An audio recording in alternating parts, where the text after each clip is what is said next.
what's going on, man? What's going on, man? So you were just telling me about your movie, man. Like, you know, making movies is crazy. You know, like, especially directing and stuff like that. You know, the hardest thing that I found directing a movie is trying to create, like, that relationship on screen and make it genuine, man. Like, taking two strangers and putting them together. And I've just started to realize that with, with my film. This is my first time directing. It's your first time directing. And for the first time, we're having to figure out what makes a relationship on screen work, and what makes it convincing, what makes it pop off screen. Like, it's hilarious that you just mentioned that, because just a couple days ago, I was playing basketball with Israel, your actor, and we just randomly started talking about, what makes that work. You know what I mean? Like, I'm just gonna tell you what he had to say. It's actually pretty interesting, because at first, like, the way our brain's hardwired is to preserve itself in all aspects, and whether it's physically, mentally, spiritually, whatever. For example, Lily, she's a very beautiful girl, and you just fill in the blanks. That's a cool thing. You fill in the blanks yourself. If you don't know the person, you have the luxury of filling in the blanks, and you get to define their personality in your brain. Right. And so I filled in the blanks with her, and it just that's what I feel. I'm gonna go back to the party. You boys have fun. No, you stay. We're gonna celebrate. Oh, no. This is your bachelor party. I'll have the rest of my life to spend with you. It really is hotter out here. We are approaching Apache territory. If we keep going, we can make it around the mountain. But I suggest setting up camp at the creek ahead. We know a lot of the same people, and more importantly, like, we both played football. We had the same upbringing sports-wise, and that's huge. I know he's an active guy. I'm an active guy, and the connecting, I guess, the glue between us was definitely football. Friday Night Lights. Not just football, but Friday Night Lights, dude. No, seriously, that first, when we went to go to horse training, man, the second Friday Night Lights came up, man, I was like, these guys are going to be best friends, and it's going to come across on screen. Oh, yeah. Here's the thing, personalities is huge. He has a meshing personality. He's permeable, and I am too. And just like in science, anytime there's two permeable substances, it's gonna work out. And that's the thing if two people are gonna get along in any circumstances, film, life, marriage, there has to be two people that are looking for opportunities to be joyful. Mm-hmm. And he had that, and I had that, and I feel like that's why it worked, because we were looking for opportunities to last. In a nutshell, this is what acting is, at least to me. Acting is honesty. Honesty is truth. Truth is love. And within those components, you find love when you find truth. When you find truth, you already have honesty. So being honest with the script and empathizing, it's all empathy. That's all it is. Interesting point of view from Israel. It's intriguing hearing his side of things in terms of creating that spark between two characters on screen. You really want there to be that freedom for the actor to come up with that background that they supposedly have with that other character for at least a couple years, however long, we don't know. It's just got to be, I don't know. Yeah, well, we just heard it from an actor's point of view. And, I have this conversation with directors all the time, and I think, I work a lot with Keegan Carnes, man, especially producing for him so much, and I was actually talking to him about the same thing. He was able to direct me through Bury My Heart in El Paso, and, I think that he has some really good things to say about finding love on screen. Let's talk to him. The most important thing to know, and I really believe this, is love is subjective. There's no true definition of the word love. So if they told me they had never been in love before, then I wouldn't tell them to act as if they're in love. I would tell them, first of all, I think we would talk about what we both think love means. What it is physically, what it is emotionally, what comes with love, what's good about it, what's bad about it. And I would try to gain an understanding of how they feel about love. And depending on what they said and depending on what we came up with together, I guess I would ask them to portray the relationship as realistically as possible and to not get bogged down by the word love.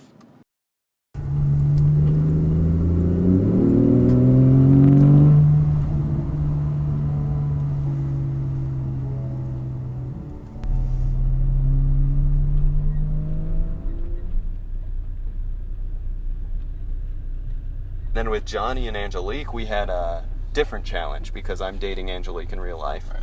And I hadn't known Johnny until I had met him, but I didn't really know him until he flew in. So we were still kind of feeling each other out. But I wanted them to know that it was a comfortable environment. So I had Johnny try to seduce Angelique and Angelique try to seduce Johnny in character. And at one point they just stopped and Johnny was like, yo, dude, how far do you want me to go with this? This is your girlfriend. And I just wanted him to know, and Angelique, that when they're playing the characters, Angelique's not my girlfriend, she's just Abby, and he's just Derek. So it was okay to be in that type of intimate relationship with each other. Yeah, we're screwed, you know that, right? Calm down. All I have to do is calm. And the number one thing I wanted to do is make sure that you guys as actors knew that we were in a comfortable environment and that it was okay to take risks and that we were all kind of in this together. So with you and Laura, I wanted you guys to go a little further than the film went. So for example, you guys don't have a very intimate scene in the film. But I wanted you two to be comfortable doing that type of intimate scene because that would translate to your body language and your eyes and everything in the way you react to each other when you're in character. Hey, baby. What does Captain Kirk say? Don't. Right. Warp speed, mister. So working on this project, do you think that it would have been a little bit easier if I was a stranger when we did those scenes? Yeah, I think it would have been easier because we already have like such a solid friendship that, yeah, I don't know, it's kind of hard to let that go and then pretend like you're really into each other. So True that. yeah. Well, I remember like during one of the rehearsals, yeah, I think we did it, and then like we didn't talk to each other for a solid 24 hours. Yeah, it gets really awkward because I don't know. You know, everybody has a preference and a difference in the way that they act in terms of what makes them comfortable on screen, you know, with their on-screen companion, you know, and I think both Laura and Israel said they're more comfortable working on screen if they don't know the person that well, if that person may be a stranger. And I'm the complete opposite. The more I know the person, the more comfortable I am doing a scene with them, you know. I feel like I'm the same way a little bit.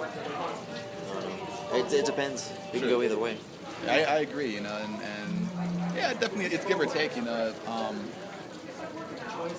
Working with Sheridan on Vox Vendetta, the Loving Forever music video, you know, where I had to play that like that serial vampire sex addict person or whatever.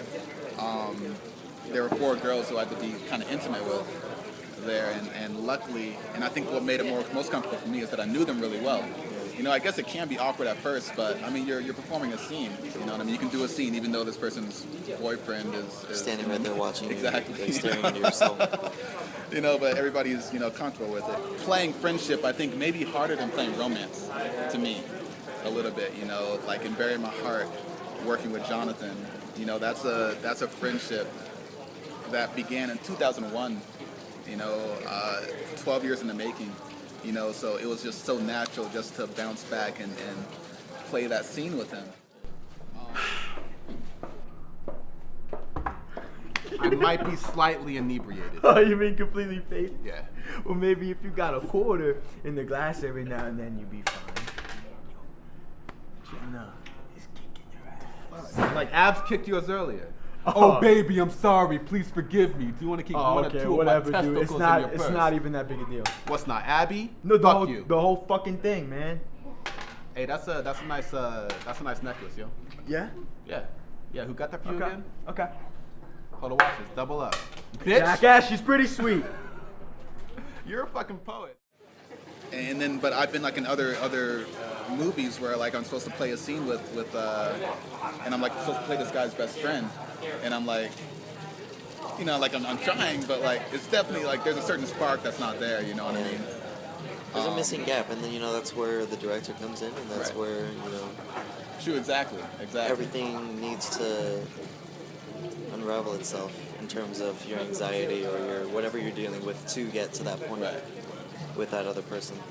Even in the As I Beg music video with Nikki and Eric, you know, pretty low-key, spontaneous video, and I was so happy that Eric and Nikki knew each other and that they like each other. I mean, not romantically, but as friends, you know what I mean? Because it reads, it's easy for them to cross that bridge and kind of just be that, you know, and that chemistry showed, that chemistry sparked. Yeah, it created an emotion which you immediately saw once the video started, so it's there. So hold me like you know me. The wind's gonna keep on blowing. What's love to you? I don't know, man. That's, I don't know. That's something I would have to consider a lot more fully. And that's interesting because I really love Angelique, but I can't necessarily describe what that means to me. I guess it just means, well, I mean, I love being around her. I care for her as much as I care for myself. Maybe that's what love is. I don't know. What's love to you? I guess what is love? I don't know. Love is whatever you make it, man. Yeah. I mean, it's up to you to define love. Nobody else can define it for you.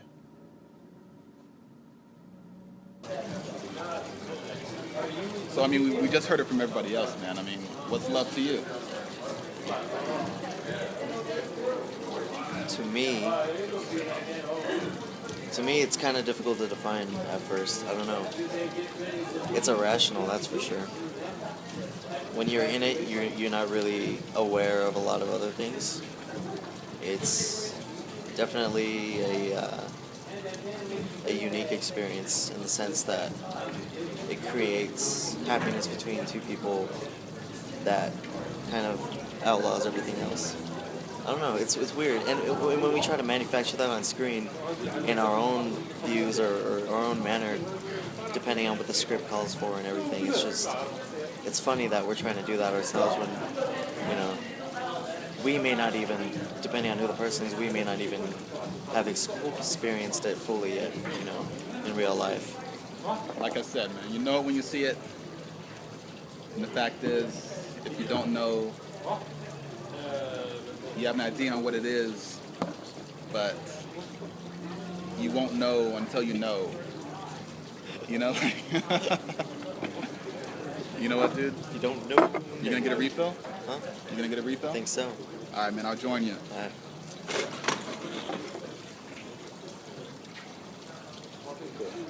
I don't really want a refill.